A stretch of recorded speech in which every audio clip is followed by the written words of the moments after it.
Sa palagay niyo mga besh, magkano ang nakuha kong tip ngayong taon na 'to?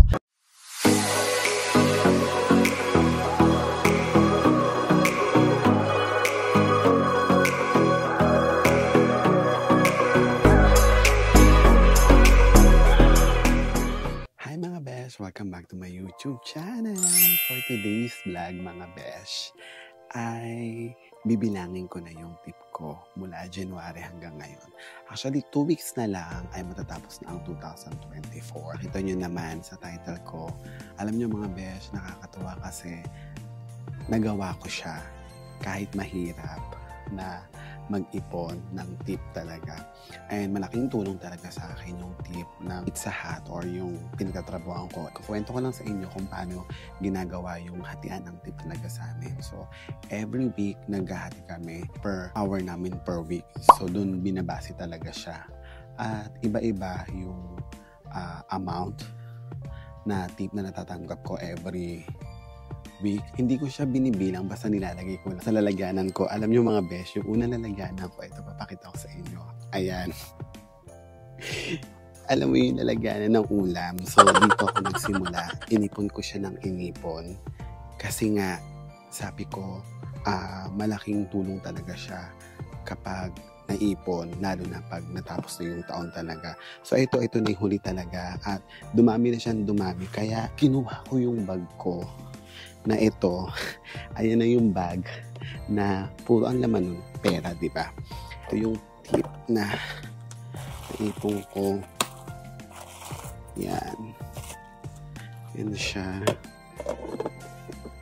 Ang plano ko talaga dapat ay ilalagay ko siya dito. Pinigay sa akin ng kasama ko dito sa bahay. Kaya lang nga kasi wala na akong time din para ilagay lahat.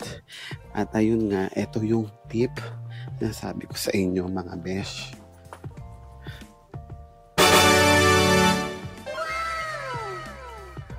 Wala na ba? Baka meron po. So mga besh, ito yung naipong kong tip mula January hanggang ngayong December 2024. At sobrang saya ko kasi nga accomplish ko yung pag-iipon ko talaga. Sinabi ko din sa sarili ko na gusto ko itong tip na to may mapuntahan na maganda or maging remembrance ko man. And soon, ipapakita ko din sa inyo yan kung ano ba yung bibiling ko or nabili ko dito sa tip na ito. Tapos, ayan mga besh, every week may ganito. Yan, may pangalan ko. Actually, nilalagyan ko siya ng date. Lahat yan may lagay ng date. Kaya yun. At sabi ko sa inyo, kailangan ko na siyang buksan talaga kasi nga mag-e-end na ng year. So, dapat malaman ko na kung magkano na talaga siya. At sabi ko din sa inyo kanina, hindi pare-pareho talaga. Minsan hindi ko na binibilang, basta ilalagay ko lang siya dun sa lalagyanan ng ulam or yung Tupperware. Kasi minsan wala na akong time tapos hanggang yun, dumami na talaga. Sana sa susunod na taon magawa ko ulit siya. Yes, tignan nyo, ang dami kong tip. Ito yung nakuha kong tip, grabe. So tignan natin or bilangin natin kung magkano ba yung tip na nakuha ko.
moments later. So update tayo mga besh, grabe hindi kinaya ng camera ko.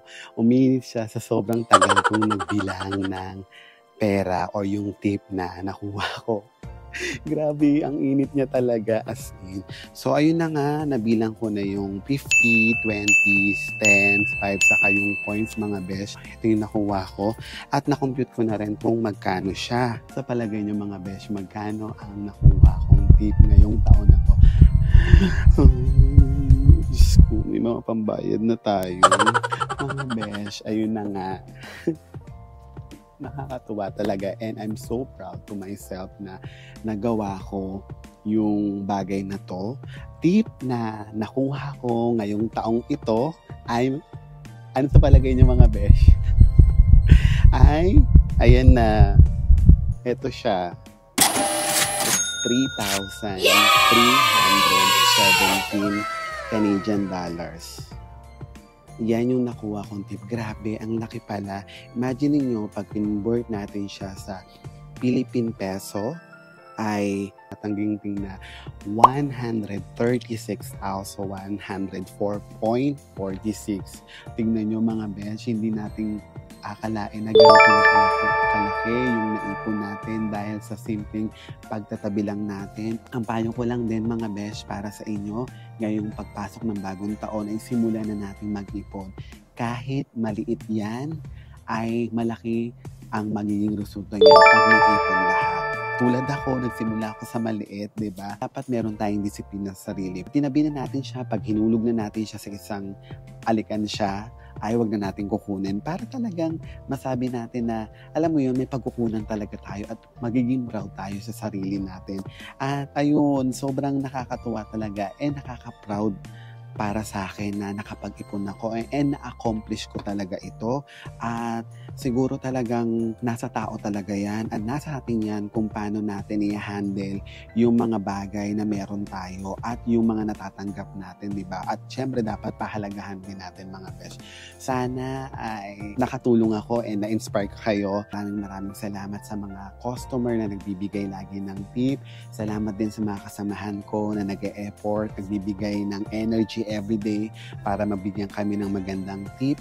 Maliit man yan o malaki, I'm so thankful and I'm so grateful kasi meron kami natatanggap every week at hindi kami nasisiro talaga. And bawat tip na natatanggap namin ay pinaghihirapan talaga namin.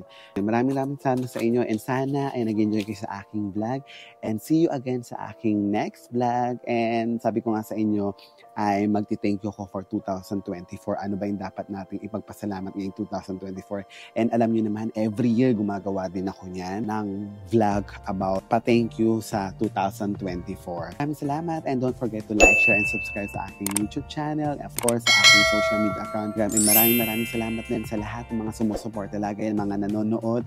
At syempre sa family ko, I miss you all. And sa mga friends ko nasa Dubai, I miss you all. Sa lahat ng mga kaibigan ko and sa mga nandito din, maraming salamat.